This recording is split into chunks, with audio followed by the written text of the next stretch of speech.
Do you need insurance for your collectibles? That's today's topic.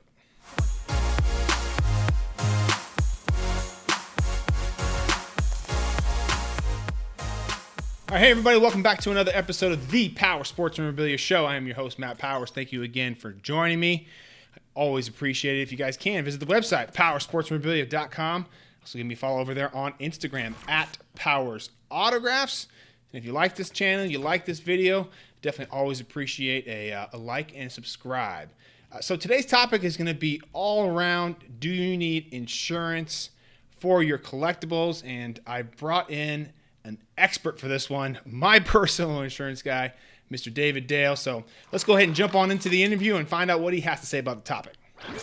All right, today we have another special guest, Mr. David Dale from Combined Insurance out here in Grain Valley, Missouri.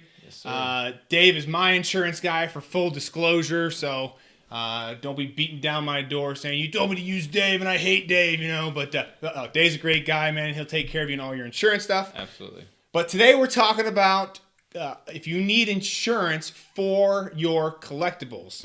And so that's going to be today's entire topic. We're going to cover it from the full end to the back end.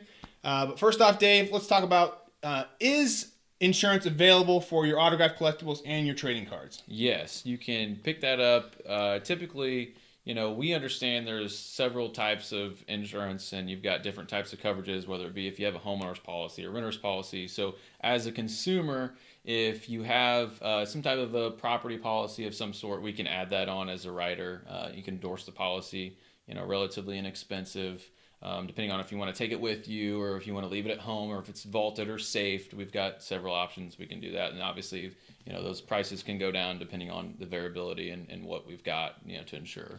So you're talking about being a policy under your homeowner's insurance policy, correct? Yeah, so if you have a homeowner's policy or renter's policy, either one, we can insure it on either direction. It just depends on, typically on larger schedule items, if you have something that's, over a value of what we typically say $2,500, we'd like to schedule those things. So that way the insurance company knows about it. They're well aware of what it is. It's documented with us, so we understand you've got it. And, it's a possibility. If there is a loss, we know, we can recover it and what we've got. So they're basically making like an item list of say, hey, this is what I have. This is what the value is of it. Right. I mean, it's just, it's safe for as a collector, you want to make sure you have, that item list backed up.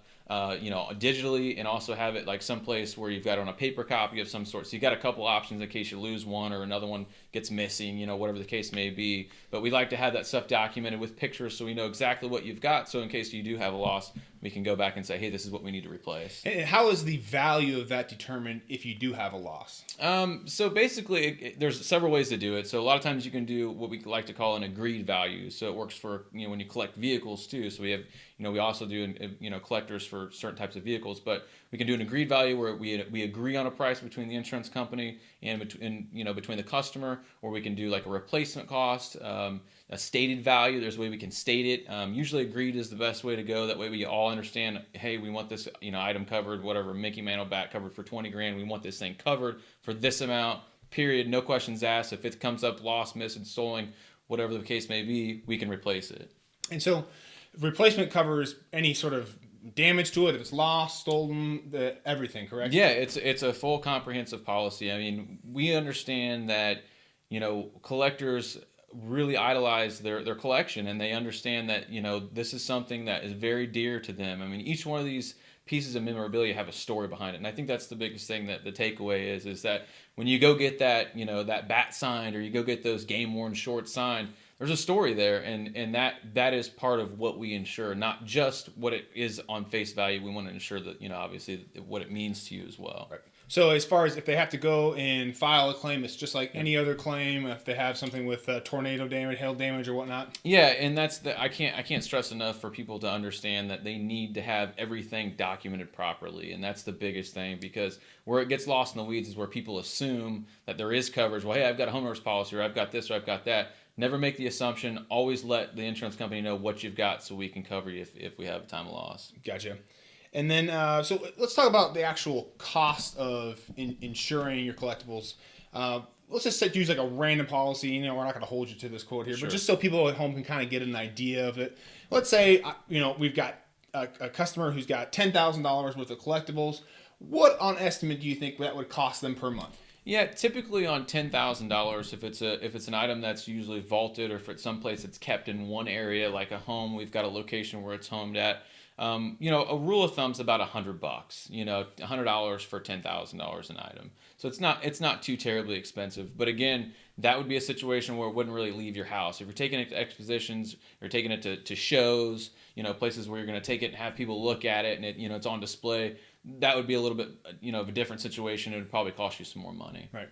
So it may make sense to get, insurance on your collectibles if you've got a decent amount. If you're paying almost $100 a month or something, you got to be having some stuff that you can't self-insure. So if you lose it, and you have the cash in your pocket to go ahead and buy a new one. Right. So we're talking probably, in the $50,000 range, maybe somewhere around there. Yeah, I mean, again, it's all about what. That's why we really stress on trying to get your items valued properly. I mean, if there's certain things that you can't ever get back, that's probably worth more than what it would be if we can just go right back out and get it re-signed.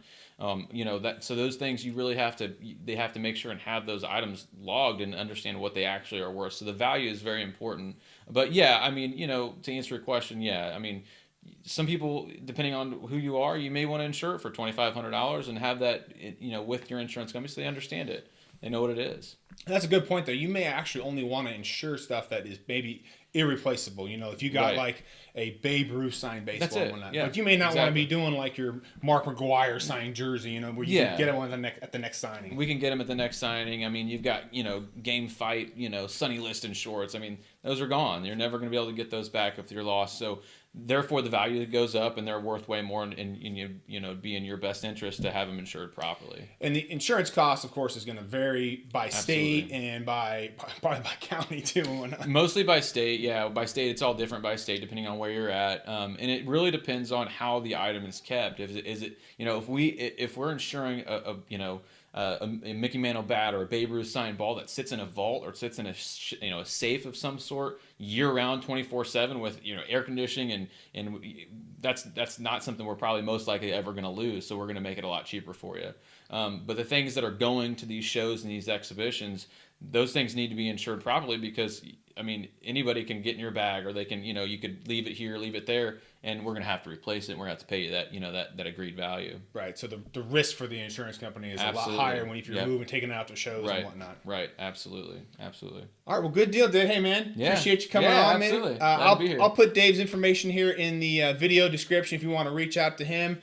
He covers all states pretty much? Yeah, pretty much. Anything you can do, we can Or you can reach out to your local insurance. No pressure to use Dave. Yeah, no. There's plenty of places out there that do it. Just make sure if you get to it and there's things that really mean something to you, just to properly have it valued, and to let the insurance company know that you own it, and what it is, and keep that those documentations close. All right, good deal, man. Yeah, reach out to Dave if you guys have any questions at all.